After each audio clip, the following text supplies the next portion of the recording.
Hey, g'day guys, Calvin, Coaching Company in New Zealand. Now I don't do coal burners, okay? What we normally do to the old diesels is what we do back there. We take them out and we put something else in. Or this one over here. That's our solution, put a V8 in it. But apparently not everyone thinks like I do, and sometimes guys do actually fix up their diesels. In this case, we've got a little Hilux. It had a 5LE in it. That bit's still the same, but the 5L never came out with one of those things on it. Got a little turbocharger on it. And it's had the mechanical pump fitted. And this is where the problem comes in. This particular vehicle, it goes well, it starts well, does all that stuff like it should. The pump's been tweaked, had bigger plungers and bigger bits put inside that pump. But the tacho didn't work and the air conditioning didn't work. And so my mate brought this over for me to have a look at, and we've hooked into it and I've done some checking. Inside it's still got the stock diesel ECU, so that's still doing the glow function, and that's normally where the tacho signal comes from. It also has an effect on the air conditioning. So what I did is I got in and I checked the crank sensor.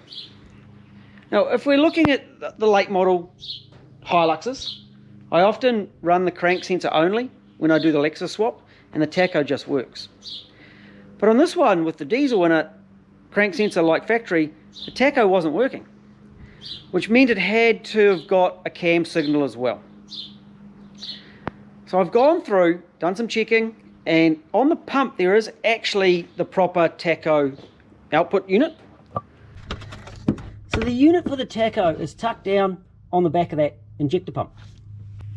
Now on a lot of these, if they don't have air conditioning, you can use that sensor through a signal box straight to the dash, tacho all works. But this one we wanted the air conditioning to work as well. And the factory ECU will say whether the engine's running or not. I was quite fortunate, I had my scan tool and I was able to connect in and see what the ECU was seeing.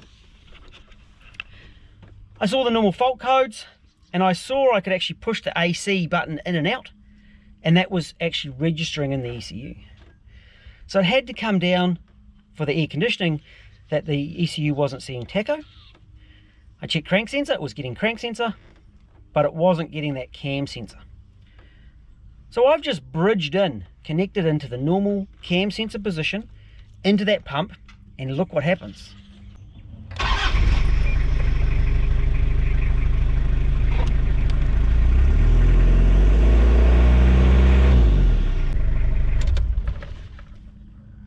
The tacho works. So hurry up and stop beeping. So now the tacho's working. It's not quite accurate enough. Thinking about it, what we're going to do is put in a little signal adjusting box, change that cam sensor signal from the engine to the factory ECU, and that'll calibrate that tacho correctly. Fingers crossed a little bit. And the air conditioning now works because the engine ECU is seeing RPM and allowing the air conditioning system to work. I wasn't going to talk about this, but we've jumped ahead and we've fitted a little box to it. And I've used a Dakota Digital unit, and these are a really cool bit of kit. I'll show you that the tacho works. So we're at idle and it's around about right. So the Dakota Digital boxes are Bluetooth. And I'm using this one actually as a speed unit. So I've got it on a calibration of 3. I can change that to 3.5. We're still idling.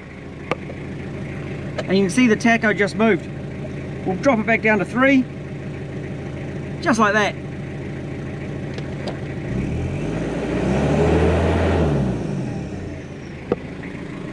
And these things being Bluetooth is really cool.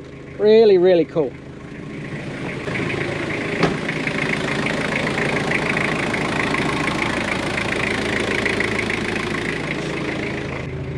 I've got the little unit here, so that's the box that I'm using in this case, and I've set it up because it's AC, actually has a speed output. It's got the input showing that it's getting an input signal there, and I've just bridged it into this plug here, and I've got my scan tool attached, or my little scope, and there's the signal. Now it's actually putting out a square wave, but it's above and below 0, so the ECU sees it as an AC voltage.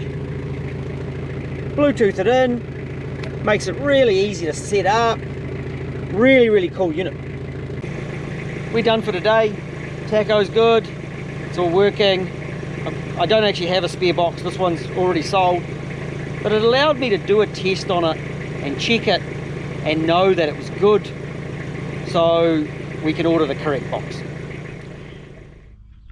This is something that I see a lot of guys getting wrong and struggling with, so that's why I just thought I'd do a very quick video on this. So I hope that's been helpful. I'll talk to you again soon. Catch you later.